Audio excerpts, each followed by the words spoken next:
Today we're going to talk about coming out of the closet, specifically coming out of the transsexual closet. For me, being in the closet was one of the most terrifying experiences.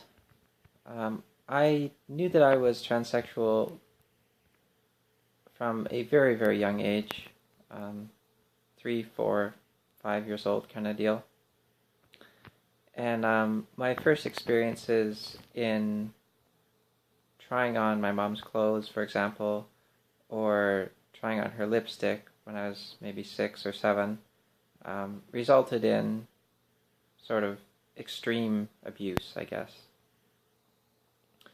And as a result of that, I sort of internalized this notion that I just kind of had to be a boy, and I kind of pushed everything down. And it's not only that, though. My first knowledge of transsexuals was on, I think, Jerry Springer type deal, and people saying, "Look at the freaks," and some other, not so nice words for transsexuals. I can't recall exactly what the words used were. Maybe it was he, she, or man, woman, or something similar to that. But basically, all of society and all of my family and everything was just saying transsexual people are bad, and in addition to that, there's the homophobia, which is fairly endemic in small towns, or at least when I was growing up in the early 90s, in the 90s, 90s kid, I guess. Homophobia was also very rampant, so much so that when I was a child, it was totally common. I don't know, maybe it still is common, where instead of saying something's bad, you're just like, "That's super gay," or like, "Hey, are you gay?" or just stuff like that just means bad, basically. So if you think about how that's going to come into the mind of people who subconsciously come into the minds of people who are gay or who are different from normal people, that is transsexual, it's going to drive you just so far into the closet, and that's the place that I was in. And then when I was in my early teens, I got a hold of a computer, and I used to look up stuff about sexual reassignment surgery and things like this, and try and find photos of transsexual women, and just sort of daydream about being able to transition. And that's one of the things that I most regret in my life, is that I hadn't transitioned at an earlier age. The reason I didn't transition, though, is because I was in the closet. And the reason I was in the closet was just because of all of this, as I was just saying, of course, all of this negative stigma and these negative thoughts around being different. I think there were a couple of gay kids in my high school who came out, and I think things went more or less okay for them, although obviously there was some degree of harassment going on, just because it was a smaller town. And there were no transsexuals that I knew, even in the city. I'd never seen one, not on TV. So there simply were no role models, I guess, or nobody for me to go on, as far as no positive role models as far as what is a transsexual woman. So I stayed in the closet for a long time, and had sort of, whenever big life events would come, stressful life events, uh, I would always think, oh, maybe I'll lose everything. I mean, I was hoping to lose everything, because then that would mean I would have nothing to lose, and then I could transition. Like, how fucked up is that? That is some super duper hardcore shame, which I shouldn't have had, but I did, of course.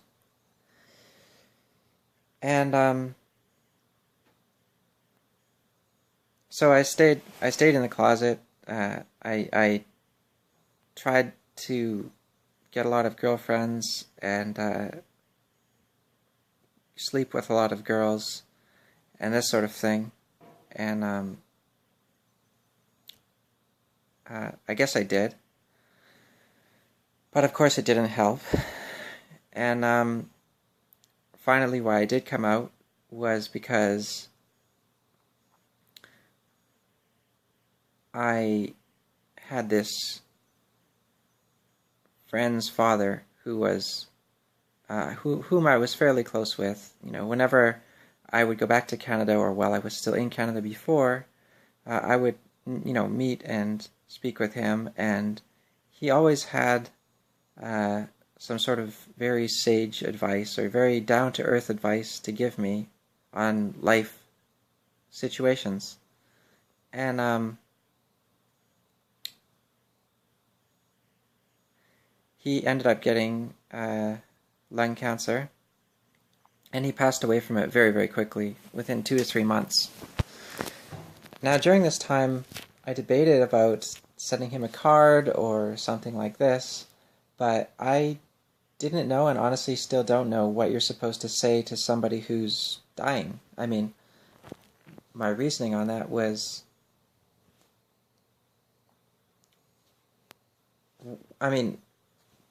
somebody's dying, so you send them a card that's like, what do you say? Like, thank you, I'll always cherish the memories, blah, blah, blah. Okay, so then you're going to remind them that they're dying.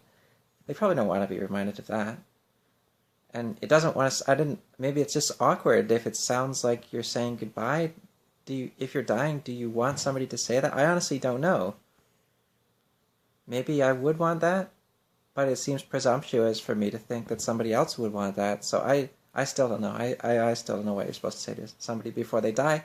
Anyway, while they still in this what do I say kind of thing, he did pass away, and I didn't get a chance to say, hey, you are a big positive influence in my life. Thank you, I didn't get a chance to say that.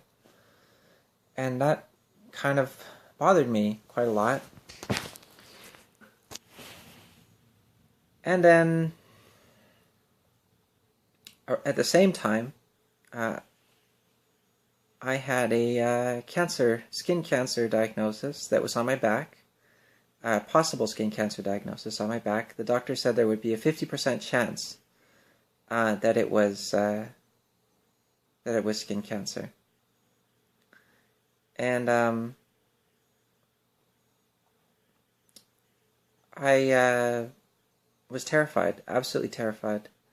So I looked up on the internet, of course, and that said that if it was melanoma, and that's skin cancer, of course, looking how it looked, then what were my survival chances, and it was something like 80% mortality rate within 5 years. So the way I saw that, if there was a 50% chance that it was melanoma, then that was essentially a 40% survival rate within 5 years. 5 years isn't that long, and I'm this type of person who gets very stressed and has a tough time enjoying something if I know that it's ending soon. That would include my life.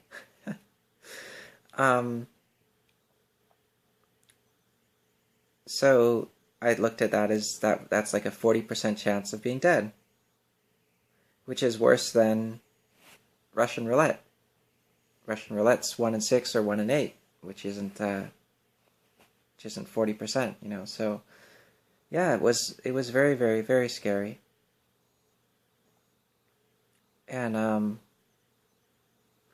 I had to wait a week for the biopsy results. Now, during this week, I had all sorts of things going through my head. The main one was, what do I regret the most? And it was still, I should have transitioned. I should have tried, at least. I should have tried to be myself. So, anyway, I got the results back and I didn't have cancer. And I was super relieved. And then, like usual, when a stressful situation started working itself out, my mind kind of went back into that. And this is a pattern that, if you are in the closet right now and you're watching this video, please pay attention to this part specifically. And that is to say, you get this pattern of you're just about to come out and then things start getting a little bit better in your life, and you think, okay, it's not really that bad, and you shelve it again. It's okay, I don't have to come out of the closet. So, I didn't have cancer. I was elated, and then I was thinking, well, maybe that's just what I was thinking because I was very stressed, and it's no, I'll just ignore it. Maybe it'll go away, whatever. But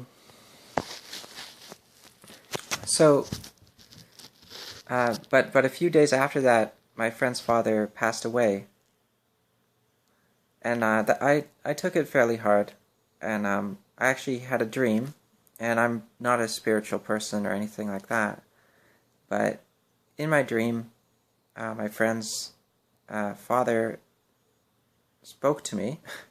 So I'm not spiritual religious, but I assume this is a result of being very stressed out or something like that. In my dream, I was speaking with my friend's father, and I said, "Oh, I'm just so sorry that I didn't know what to say, but I wanted to say, thank you so much." And he said, "It's okay." And then for some reason, in my dream, I said, "Well, can I ask you one question before you go?" And he was like, "Yeah, okay." So, very casual about it. Just having this supernatural encounter, but don't worry about it. Go ahead, ask me this question. I was like, all right. So I said, "So what about this transsexual thing? What do I do about it?" And then he was just like, "Well, I think fuck what everybody else thinks, and you should just do it. If it's bothering you, then you need to get it out of the way." And when he was alive, he was very sort of matter of fact and just speaking in that sort of way. And I have a feeling that's what he would have said if I had asked him while he was still alive. So good job, unconscious mind. Yay! Anyway, I just started crying in my dream, and I woke up also crying. And immediately I just went to my computer. I typed into Google transgender therapy, and I found a place, and then I was a little bit afraid still, so I was thinking, God, what do I need to do? I need to tell somebody. And then I recalled that I had one gay friend on my Facebook who I'd known in China, and I hadn't seen in almost 10 years. And so I said, I just messaged him randomly, and I said, "Hey, I know it's been a long time, but is it okay if I tell you something?" And he was like, "Okay." And I said, I'm transsexual. And he was like, wow, that's so amazing. And he just, asked me some questions, and he kept saying, "You're very brave, and I'm so honored that I'm the first person that you tell." And we kind of talked a little bit about the old times when we'd been hanging out in China. And it was funny, actually, at the time, he had a big crush on me, even though at the time, I swore up and down I was attracted to women, and I was attracted to women physically, the features of women. I'm not sure if that was a form of jealousy, as some people say it is, or if it was genuine attraction. It certainly felt like genuine attraction, and I have been in love with women. So I presume it was, but I also was attracted to the idea of being with men, just not the physical attributes of men, if that makes any sense. So anyway, at the time he had this crush on me, and I swore up and down that I wasn't interested in that sort of thing, and I think his gaydar or whatever went off, and he could tell I certainly wasn't straight, cis, or whatever. I mean, something was not quite straight about me. He was a little bit off in the fact that I was transsexual and not gay, but fairly close, you know. Anyway, so he was very accepting and all this stuff, and I asked him, I said, well, do you think that maybe I'm just gay? I'm not transsexual, because that would be a lot better, obviously, because then I wouldn't have to take hormones and get surgery and all this other stuff. It's much easier to be gay, you know. And he said, no, based on how you're speaking, it's not so much about other people, it's about yourself. So I would think, he said that he thought that it was, that I was transsexual. So that was good. I came out to one person, and then the weight that was off my shoulders from this experience was just so amazing. You know, if you're watching this video and you're in the closet, just come out. Just come out. Just fucking get out. You know, it's so bad to be stuck in the closet and have all this self-loathing and this fear and all that stuff. It's just really not good for you. So I was elated, but I still wanted to be sure that that I was actually transsexual, that maybe everybody goes through this, maybe I'm just normal and I'm just overthinking things. Or the other thought was that maybe I'm gay, and I thought, hey, that's really, really good if that's the case, because, again, no health issues and no surgery and all that sort of stuff. So I decided I would speak to a therapist. So I typed in gender therapist and checked out some forums and stuff like that. And I came out on an internet forum as well. There's this internet forum that had this introductions thing or whatever coming out. And I came out on this forum. It was called tgboards.com. I recommend it if you're interested and you're looking for a sort of light way of coming out. So I came out there, and people there were sort of supportive and welcoming.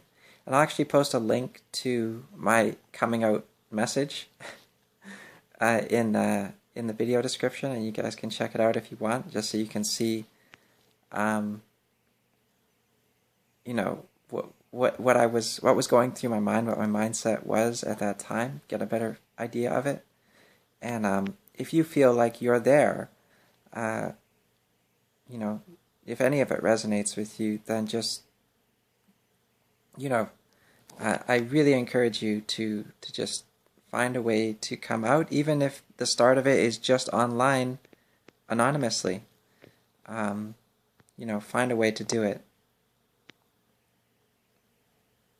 So, yeah, I came out, but this is a very, very long video. I realize now, but anyway. So, find a way to come out. It will be very, very good for you. The next phase was to tell my girlfriend at the time, and I did tell her, and she said she would support me with it, and I was very happy about that. Of course, later it turned out that she wasn't really okay with it, and I think that it was a big mistake to continue that relationship. And to think that it would work out for us, I think it was a big mistake. A little bit naive. We did have some, happy times and stuff in our relationship before it ended, but there was a lot of bad feelings at the end. So something to keep in mind is that if you have this sort of, what I had before, this abstract inclination that, yeah, I'm not really that attracted to men. Like, before, especially, like, if I looked at a photo of whatever handsome man, Brad Pitt or Justin Bieber or something like that, it just wouldn't do anything for me. And if I looked at a picture of a really beautiful woman, I don't know, Angelina Jolie or maybe Rihanna or something like that, that was very arousing for me. So I thought at the time, well, I'm not attracted to men, but I was attracted to the idea of being with a man. And if you're in the same situation and you're in a relationship with a woman, I'm not sure how this goes for female to male transsexuals. I'm speaking about female to male or male to female transsexuals specifically right now.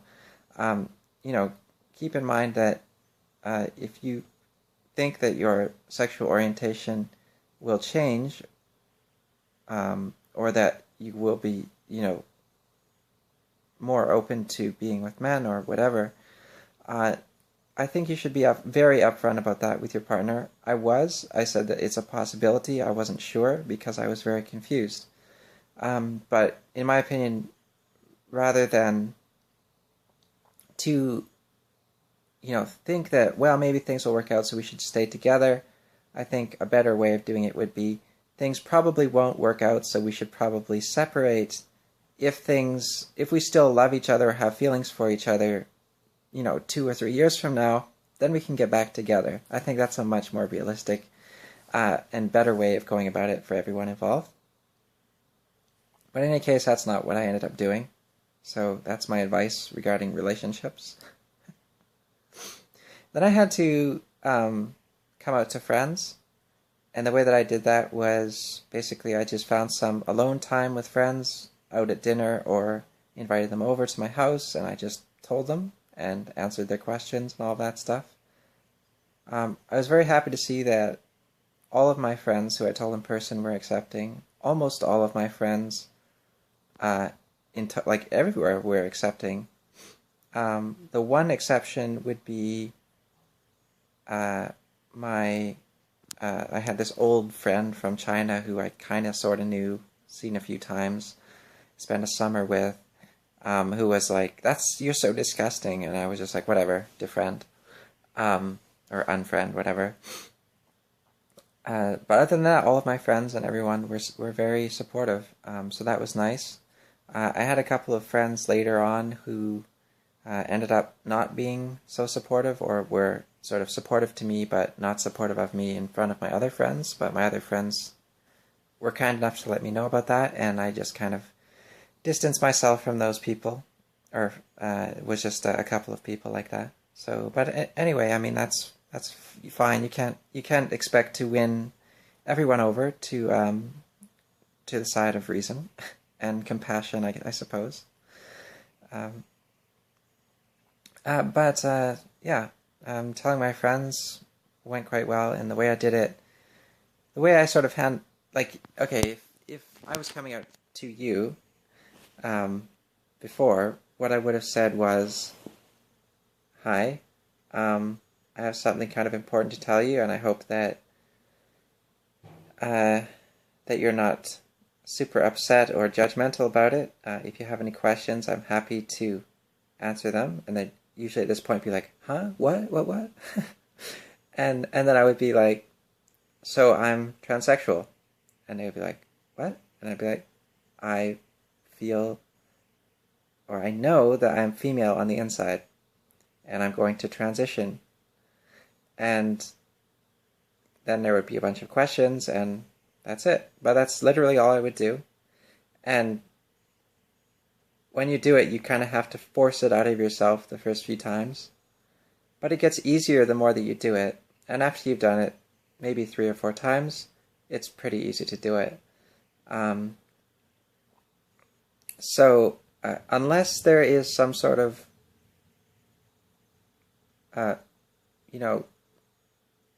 really big sort of financial reason or life stability reason that you're staying in the closet, I really encourage you just to come out, because most of your friends, if you make good friends who really like you for who you are, which is the way that you're supposed to make friends, will be supportive. And even a lot of friends that I hadn't spoken to in years on Facebook and stuff, when they started seeing my photos and whatever, they were all very supportive. And it was just overall really, really positive experience. So that's my advice based on my experiences of coming out of the transsexual closet. If you're watching this video and you're still in the closet, I know I've said this many times, but please come out. It's just so much better. Take care, everybody.